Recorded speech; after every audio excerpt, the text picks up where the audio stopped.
අපි අලුත් අවුරුදු කාලට ගමන් බිමන් යනවා. දැන් නම් අපි අවුරුද්ද ඉවර කරලා අපි නැවත අපේ ගෙවල් වලට එනවා. එහෙම නැත්නම් අපි උත්සව ශ්‍රීයෙන් එක පාටි දානවා වෙන්නත් පුළුවන්. ඉතින් මේ වගේ වෙලාවල් වලදී අපිට බොහෝ විට අහන්න ලැබෙනවා මේ විවිධ අනතුරු වෙනවා. සමහරට අපේ නොසලකිලිමත්කම හින්දා, සමහරට වාහන දෝෂ හින්දා, සමහරට මේ බීමත්කම හින්දාත් මේ වගේ අනතුරු වෙන්න ඉඩ තියෙනවා. ඉතින් අපිත් එක්ක අද ඉන්නවා ප්‍රවීණ මෝටර් තාක්ෂණ ඉංජිනේරු ජගත් ජයසිංහ මහත්තයා. ජගත් අයිබෝන්. අද ඉන්නේ ඔහු ඉංජිනේරුවරයෙක් වශයෙන් නෙමෙයි රියදුරෙක් වශයෙන් අපිට අවධානයක් දෙන්න මේ කොහොමද මේ වගේ අනතුරු වළක්ව ගන්න කියලා. ඉතින් ජගත් ඔබට අවස්ථාව. ඔව් සුභාෂ් අතරම දැන් අවුරුදු නැකච්චාරිච්ච ඉවරයි තමයි. නමුත් අවුරුදු සිරිත් ඒ දේවලුත් ඉවරයි. ඒ වුණාට තාම මහම ගණන් වාහන වලින් අඩුවක් නැහැ. ඒ කියන්නේ ගමන් බිමන් යෑමේ අඩුවකුත් නැහැ. ඕක ඉතින් මේ මාසේ පහ වෙනකොට ඊළඟ සිංහල අවුරුද්දේකට තියෙනවා. හැබැයි ප්‍රශ්නේ තියෙන්නේ සුභාෂ් මේ වර්තමානයේ අපි පාර දකින්නකොට දැන් මම ඔබ කිව්වනේ මම රියදුරෙක් විදිහට කතා කරන්න කියලා. ඔව් මමත් රියදුරෙක් විදිහට තමයි මේ කතා කරන්නේ. පාරේ වාහන පැදවීමේ විනය ගැන නම් අපිට මං හිතන්නේ තවත් සෑහෙන කාලයකට ලෝකේ ඉන්න හොඳම ජනාධිපති අපිට හම්බ වුණත් මේ දේවල් වල වෙනසක් වෙන එකක් නැහැ. ඉතින් මේ ප්‍රශ්නේ මේක විසඳ ගන්න ඕනේ අපි තමයි. ඒ නිසා ඔබ පදවන වාහනේ දැන් අපි දන්නවා දැන් සිංහල අවුරුදු කාලෙට බොහෝ දෙනෙක් ගම් රටවල් වලට යනවා, කොළඹින් පිටට යනවා, නගරයෙන් පිටට යනවා. ඒතර සාපේක්ෂව ගත්තොත් වාහන ගමන් කරන දුර පරාසය වැඩි. ඒතර අපි හැමදාම කියන දේ තමයි අපි තාක්ෂණික පැත්තෙන් සුභාෂ් මතකයි කතා කරා මේ වාහන පදවද්දී එක දිගට එකාකාරීව මේක පදවනකොට මේ වාහනේ ඇතුළත ඔක්සිජන් ප්‍රතිශතය අඩු වෙනවා කියලා අපි කෙසරයි කතා කරා. ඒ කියන්නේ AC එකේ රීසයිකල් මෝඩ් එකම දාගෙන යනවා ගොඩ දෙනෙක් පිටත සුවඳ ගඳ එන නිසා. ඒතර මේක ප්‍රධාන හේතුවක් ක්‍රියානුතුරු සිද්ධ වෙන්නේ. දැන් විශේෂයෙන්ම දුරගමන් දැන් මේ හැමෝම හැමදාම දුරගමන් ගිහිල්ලා පුරුදු වෙ නෙමෙයි මේ යන්නේ. සමහරලාට මේ පළවෙනි අලුත් වාහනේ අරගෙන පළවෙනි වටේට යන්නේ. ඒතකොට මේ යනකොට නිදිමත එනවා. මේ නිදිමත එන්න තව හේතු ගණනාවක් තියෙනවා. ඔබ කිව්වා වගේ කලින් දවසේ පාටියකට ගිහින් තියෙන්න පුළුවන්. යම් ප්‍රමාණයකට බීමත්ව සිටින්න පුළුවන්. නමුත් දැන් ඒ වගේම තමයි නිදිවරලා තියෙන්න පුළුවන්. මේ හේතුව නිසා ඔබ නිදිමරලා මේ වාහන පදවද්දී ගොඩක් වෙලාට අනතුරටපත් වෙන්නේ අනිත් අය. සමහරලාට ඔබ වාහනේ නවත්තගෙන ඉන්නවා ඔබට නිින්ද ගිහිල්ලා පිටිපස්සෙන් වේගෙන් එන වාහනේ ඇක්සිඩන්ට් එකට මේ ගඳ අනතුරටපත් වෙනවා. අනිත් කාරණාව මම විශේෂ අවධානයක් දෙන්න කැමතියි සුභාෂ් මේ මම අත්දැකපු අත්දැකීමක් පිටරට ඉන්නකොට දැන් අපි ට්‍රැෆික් ලයිට් එකක බොහෝ දෙනෙක් දැන් මේ දවස්වල ගොඩක් අර නගරවල තදබදේ අඩුයිනේ කඩවල් වහලා තියෙන කඩ සාප්පුව හදින. ඒතර ඔබ බලන්න දැන් ඔබ ඈත ඉඳන් එනකොට ට්‍රැෆික් ලයිට් එකේ ග්‍රීන් වැටෙනවා කොළ පාට වැටෙනවා. ඔබ පොඩ්ඩක්වත්ම බ්‍රේක් පා ගන්නේ නැහැ. ඔබ කෙලින්ම අර ට්‍රැෆික් ලයිට් එක ක්‍රොස් කරනවා. හැබැයි එහා පැත්තෙන් එන කෙනාටත් ඕකම වෙන්න පුළුවන්. එයාට රෙඩ් වැටිලා තියෙනවා. නමුත් වාහනයක් නැති නිසා ඒ ආපු වේගෙන් මෙයාත් ක්‍රොස් කරන්න පුළුවන්. මේ මං මූණ දීපු අත්දැකීමක්. ඔබ ග්‍රීන් එක වැටිච්ච ගමන් බ්‍රේක් කරන්න තෝදානවා පාරට. අනිත් පැත්තෙන් ගා රෙඩ් එක වැටුණ ගමන් නිසා කවුරුත් නැතිව කියලා එයාත් දානවා. මෙතෙන්දී ලොකු ඇක්සිඩන්ට් එකක් වෙනවා. මේක මේ මං මූණ දීපු ඇක්සිඩන්ට් එකක් පිටරටකදී. ඒක මේ දේවල් හරිම ප්‍රායෝගිකයි. ඔබට වාහන පාරේ පදවද්දී විශේෂයෙන්ම තදබදේ නැති වෙලාවල් වල. ඊළඟ කාරණාව තමයි දැන් වාහනවල විශේෂයෙන්ම මේ මෝටර් පදවන අය ත්‍රිරෝද රථ මේ හැමෝම පාරේ ඉන්නේ. එතකොට දැන් වමෙන් ඉස්සර කිරීමේ කලාවක් වෙලා තියෙනවා ලංකාවේ මෝටර රථ පදවද්දී විශේෂයෙන්ම මෝටර් සයිකල්. වමට හරවන්න බර වාහනයක් සිග්නල් දාලා තියෙද්දි සුභාස් මේගොල්ලෝ වම් පැත්තේ රිංගනවා. කවදාවත් ඒ වාහනේට හානියක් නැහැ. ඔබටමයි අනතුර සිද්ධ වෙන්නේ. නිසා ඔබ වමෙන් ඉස්සර කරනවා නම් මරුව අතේම කියන එක තමයි කියන්න තියෙන විශේෂයෙන්ම මේ අපේ යතුරු පැදිකරුවන්ට. අනිත් එක තමයි දැන් මේ 3 wheel කියන ඒවා ත්‍රිදොරත් මේවා හැන්ඩල් එකෙන් හරවන්නේ. ඒතර ඒගොල්ලෝ හරවන වේගෙන් අනිත් අයට වාහනේ හසුරව ගන්න බෑ. විශේෂයෙන්ම බර වාහන. ඒතර බර වාහනයක් යනවා පෙනිපෙනි ඉස්සර කරගෙන ගිහලා වමට හරවනවා. සමහරට රියදුරාට එයාගේ දෘශ්‍යපතයට මේ වාහනේ පේන්නේ නැහැ. ඒ වගේ අනතුරු අනන්ත අප්‍රමාණ ප්‍රමාණයක් අපි පාරදී දැකලා තිනවා. ඊළඟට තමයි දැන් හයිවේ වල නම් මේ වෙනකොට 100 වේගය විශේෂයෙන්ම මම හිතන්නේ ඒක සම්මත වේගයක් බවට පත් කරලා තියෙනවා. ඉතින් සමහරු 100ට යන්න ඕනේ කියලා නෙමෙයි එකෙන් අදහස් කරන්නේ. ඔබට 100ට යන්න බැරි නම් ඔබට පුළුවන් වම් පැත්තේ ලේන් එක තෝරගන්න. හැබැයි ඒක වැරදි වැඩක්. අපේ අය මේ Tamanට ඕන විදිහට යන්න පුළුවන් විදිහට අර 100 යන ලේන් එකේ යනවා. ඒතර 100ට යන්න බැරි කෙනෙක් ඉන්නවා නම් එයාට පුළුවන් වම් පැත්තෙන්. දැන් මේක හයිවේ එකක වගේ යනකොට අර දෙපැත්තේ පාස් වෙන දේවල් අඩු වුණාම සුභාෂ් වාහනවල වේගය අතුරු ඉන්න කෙනාට තේරෙන්නේ. ඒතර දැන් ඔබ යන වේගය සමහරට පිටිපස්සෙන් ඉන්න කෙනාට තේරෙන්නේ නැහැ. ඔබ දැන් මේ 100 යන්න පුළුවන් ලේන් එකේ ඔබ යනවා 60කට විතර කොට කොට. දැන් පිටිපස්සෙන් එන කෙනා මොකද කරන්නේ? එයාට තේරෙන්නේ නැහැ මෙයා මේ අඩු වේගින් යන එක. දන්නේම නැහැ කියලා පිටිපස්සෙන් හැප්පෙනවා. දැන් හයිවේ එකකේ ඇක්සිඩන්ට් එකක් වුණාට පස්සේ අමුතුවෙන් කියන්න දෙයක් නැහැ මොන වගේ දෙයක්ද වෙන්නේ කියලා. ඊළඟට දැන් යන්තම් පොද වැස්ස වගේ වතුර වැටලා තියෙනවා නම් හයිවේ වල අපි විශේෂයෙන්ම පරීක්ෂාකාරී වෙන්න ඕනේ. මොකද තාමත් ලංකාවේ හයිවේ වල අර වතුර බැහැලා යන වේගය ඉතාම අඩුයි. දැන් පිට රටවල් වල නිරන්තරයෙන් හිම වැටෙන වතුර වැටෙන ඒවා ඕක ශීඝ්‍ර විදිහට හදලා තියෙනවා. නමුත් අපේ රටේ වතුර වැටලා තියෙද්දි වේග සීමාවක් හොයාගන්නම අමාරුයි. ඒ නිසා වතුරේදී ධාවනය කරනවා නම් ඔබ දන්නෙත් නැහනේ. ඔබ මොන වේගයෙන්ද පදවන්නේ, ඔබට ඔය වාහනේ ටයර් වල තත්ත්වය කොහොමද කියලා හරියාකාරව නිශ්චිත නැත්තම් ඔබ අනිවාර්යයෙන්ම වම් පැත්තේ ලේන් එකෙන් හිමින් ගියාට කමක් නැහැ. අනිත් එක තමයි බොහෝ දෙනෙක් ඇවිල්ලා හයිවේ වල ඉඩ ඉල්ලනවා ඉස්සර කරන්න කියලා. මේ ඉඩ ඉල්ලනකොට කිසිම ශීලාචාරකමක් නැහැ සමහරුන්ගේ සුභාෂ්.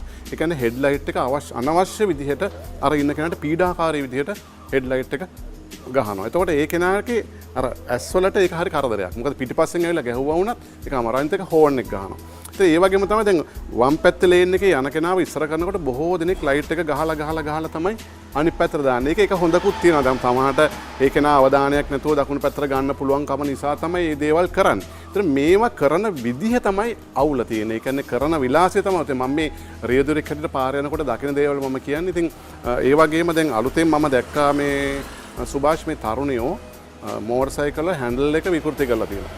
මෝටර් සයිකල් එක ඔබේ ජීවිතය හා රැඳිච්ච ආරක්ෂාකාරීම උපකරණය තමයි හැන්ඩල් එකයි බ්‍රේක් එකයි. ඒතර බ්‍රේක් පෙඩල් එකත් වෙනස් කළා.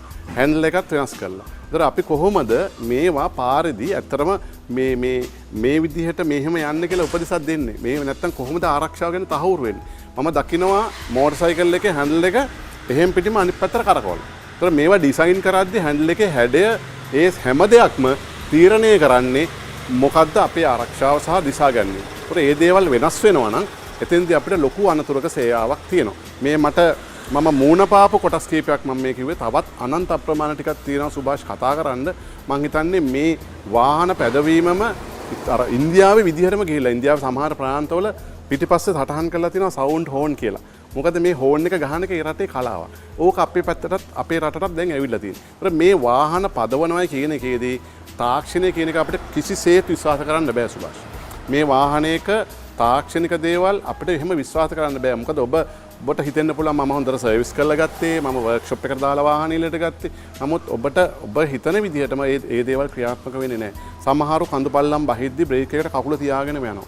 ඒත් මේ කකුල තියාගෙන යනකොට මේ වාහනවල බ්‍රේක් පද්ධතිය ඉතාම අධික උෂ්ණත්වයට පත් වෙනවා. ඒතර බ්‍රේක් කොයිල් වල යම් විපර්යාසයන් සිද්ධ වෙනවා. ඒතර අපිට නොදැනීම බ්‍රේක් පෙඩල් එක පල්ලෙහාට බහිනවා. ඒතර ලොකු අනතුරක් සිද්ධ වෙනවා. මේ වාහන පදවද්දි අපි හුඟක් කියලා දීලා තිනවා ඔටෝමැටික් වාහනයක් නම් මැනුවල් වාහනයක් නම් ගියර් එකේ සපෝට් එකත් එක්ක බ්‍රේක් ඇප්ලයි කරන්න කියලා ලොකු පල්ලම් වල යද්දි.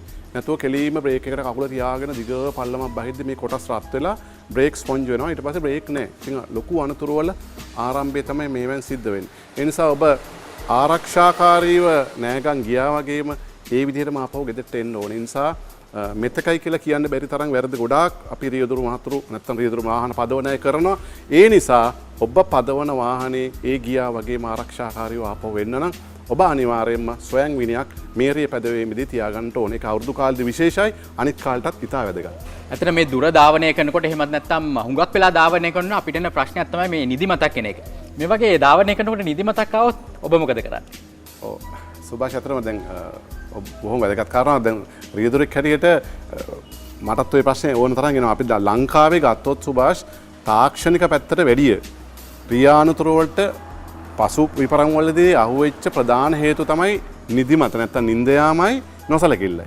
ওই දෙක තමයි බරපතලම තත්ත්වයක් ලංකාවේ තියෙන්නේ. ඒතර දැන් මම නම් රියදුරෙක් විදියට සුභාෂ් මට නිදිමතක් හැදුනොත් අපිට හීන පෙනිපෙනි නිින්ද යන්න තරම් මේ අවශ්‍යතාවයක් මේ රියදුරෙකුට හැටියට නැහැ.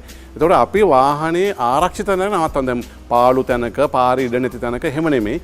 අපිට පුළුවන් දැන් නිදිමත දැනෙනවා නම් පොඩි වෙලාවක් අරගෙන වාහනේ ආරක්ෂිත නැත්නම් නගරබද විශේෂයෙන්ම CCTV කැමරා තියෙන ඒරියා එකක් නම් වැඩි හොඳයි.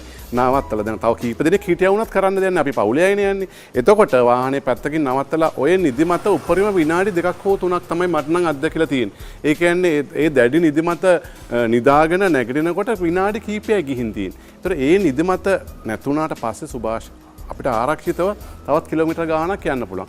මම නම් ඔය මොන හදිස්සි ගමනක් වුණත් ඒ විදිහේ ගේ පෙනිපෙනි නිදිමතක් හැදුනත් අයින් කළා ආරක්ෂිත තැනක පොඩි වෙලාවක් නිදා ගන්නවා. හැබැයි සුභාෂ් අපේ ලංකාවේ හයිවේ හදද්දී මෙන්න මේ දේ හිතලා නැති එක ප්‍රශ්නයක්. මොකද දැන් අපිට දැන් වෙනස් වෙන්න වෙනවා. දැන් අවුරුදු මම හිතන්නේ 8ක් 10ක් වෙනවා ලංකාවේ හයිවේ හදලා. මොකද මේ හයිවේ එක නිදිමත හැදෙන තියෙන ඉඩකඩ ඉතාම වැඩි. වෙහෙස මහන්සි වෙච්ච අය වෘත්තීය රීදුරෝ මේ හයිවේ එකේ නිතර එහා මෙහා යනවා. ඒත් මේ කෙනෙකුට නිදිමතක් හැදුනොත් මේ හයිවේ එකේ ආරක්ෂිත තැනක් නැහැ නිදා ගන්න.